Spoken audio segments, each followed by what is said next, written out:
Hello guys. आज हम बात करने वाले हैं कि नर्सरी ग्रेड में एडमिशन के लिए क्या क्या डॉक्यूमेंट्स की ज़रूरत पड़ती है। हम अपने बच्चे के लिए बेस्ट स्कूल कैसे ढूंढें, इसके लिए मैं ऑलरेडी एक वीडियो बना चुकी हूँ। उसका लिंक मैं डिस्क्रिप्शन बॉक्स में दे दूँगी, आप चाहे तो उसको देख सकते हैं। चलिए बात करते हैं। मेरा अभी हाल ही में एक्सपीरियंस हुआ है, मैंने अपनी छोटी बेटी का एडमिशन नर्सरी में करवाया है, तो जो मेरा एक्सपीरियंस है वो मैं आपके साथ शेयर करती हूँ। देखिए, कुछ स्कूलों में बहुत ज़्यादा डॉक्यूमेंटेशन मांगते हैं, कुछ स्कूलों में लिमिटेशन में ही मांगते हैं। लेकिन जितना मेरा भी हाल फिलहाल का एक्सपीरियंस हुआ है, हम उस बारे में ही बात करते हैं। सबसे पहला तो मांगते हैं कि पासपोर्ट साइज़ के फ़ोटोज़ होने चाहिए। उनके 4, 8, 16 ऐसे करके बल्क में एक साथ में फ़ोटोज़ खिंच जाते हैं, तो आप अपने पास के स्टूडियो में जाके फ़ोटो खिंचवा सकते हैं। और हार्ड कॉपी तो वो आपको देगा ही देगा, लेकिन आप उसे अगर सॉफ्ट कॉपी भी ले लें तो बहुत बेटर होगा, क्योंकि ऑनलाइन अगर आप ऑनलाइन फॉर्म फिल कर रहे हैं तो फिर ये सॉफ्ट कॉपी आपको अपलोड करने के लिए इजी हो जाती है। तो passport size photo is one. उसमें आपको पेरेंट का चाहे, और पेरेंट के भी फ़ोटो मांगते हैं सिंगल सिंगल, और चाइल्ड का भी फ़ोटो मांगते हैं। और अगर आप कभी इमरजेंसी में किसी को भेजते हैं या कोई और है जो आपके बच्चे को पिक एंड ड्रॉप करने जाएगा, तो उसका भी वो लोग आइडेंटिटी कार्ड बनवाते हैं, जिसके लिए उनका भी फ़ोटो चाहिए होता है। नेक्स्ट रिक्वायरमेंट थी डॉक्यूमेंटेशन के लिए आधार कार्ड। एक्चुअली मुझे पता ही नहीं था कि इतने छोटे बच्चे के लिए भी आधार कार्ड बनवाना पड़ेगा। तो मेरा तो आधार कार्ड रेडी नहीं था, लेकिन हाँ, टीचर ने थोड़ा हमको टाइम दे दिया कि आप जब तक उसको रेडी करवा लो। इसीलिए भाई आधार कार्ड आप लोग अगर अपने बच्चे का एडमिशन करवाने के लिए सोच रहे हैं, not even in nursery class, आप किसी भी स्कूल में बच्चे का किसी भी स्कूल में किसी भी ग्रेड के लिए अगर एडमिशन करवाना चाहते हैं तो भाई आधार कार्ड इज़ मस्ट। तो आधार कार्ड पेरेंट्स का तो लगता ही है वहाँ पर, लेकिन चाइल्ड का भी होना चाहिए और अपडेटेड होना चाहिए। पेरेंट्स का अपडेटेड होना चाहिए और चाइल्ड का तो बना हुआ होगा, तो ऑब्वियसली अपडेटेड ही होगा। थर्ड डॉक्यूमेंटेशन में है बर्थ सर्टिफिकेट। देखिए, बर्थ सर्टिफिकेट तो मस्ट है, ये आप और हम सभी लोग जानते हैं, लेकिन अपडेटेड भी होना ज़रूरी है। आप अपने बच्चे का नाम चेंज करवाना चाहते हैं या उसमें कोई प्रॉब्लम है, कभी किसी का साइन नहीं हुआ है या कुछ भी है, तो प्लीज़ उसको अपडेट करवा के रख लीजिए। और वो बर्थ सर्टिफिकेट तो लगना मस्ट है, उसके बिना तो एडमिशन भूल ही जाइए, वो तो बहुत ज़रूरी है। तो बर्थ सर्टिफिकेट हो गया हमारा थर्ड डॉक्यूमेंटेशन।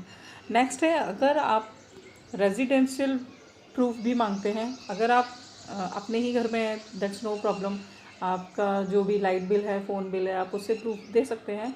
लेकिन अगर आप रेंटल प्रॉपर्टी में हैं तो फिर आपको रेंट एग्रीमेंट और फ़ोन का बिल और लाइट का बिल, ये सब भी देना ही पड़ता है।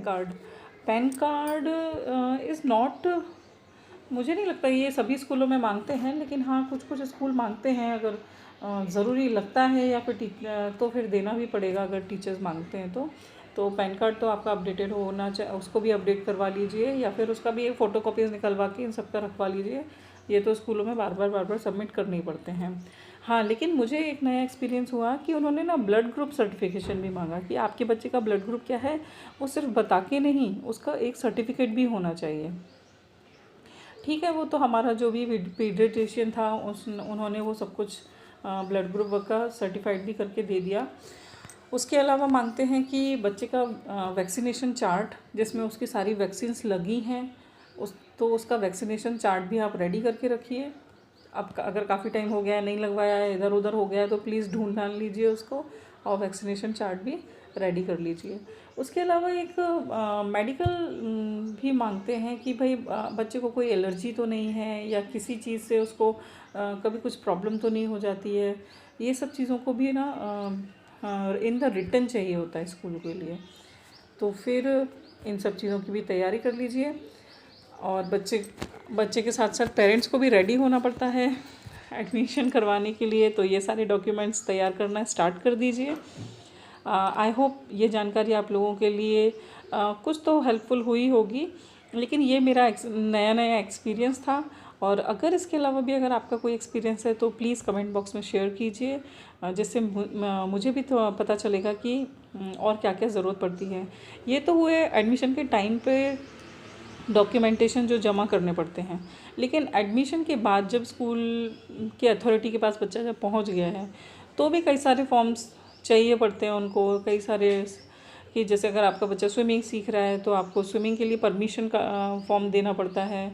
अगर कोई और गेम सीख रहा है, ताइक्वांडो है या कुछ भी सीख रहा है, स्केटिंग सीख रहा है, तो उसके लिए भी परमिशन फॉर्म देने पड़ते हैं। फिर वो तो खैर स्कूल के बाद की बात रही, लेकिन जो स्कूलों के लिए एडमिशन के टाइम पे जो फॉर्म चाहिए, passport size photo, Aadhaar card, PAN card, birth certificate, residential proof, vaccination card, blood group certificate, ये सारी चीज़ें प्लीज़ रेडी करके रखिए।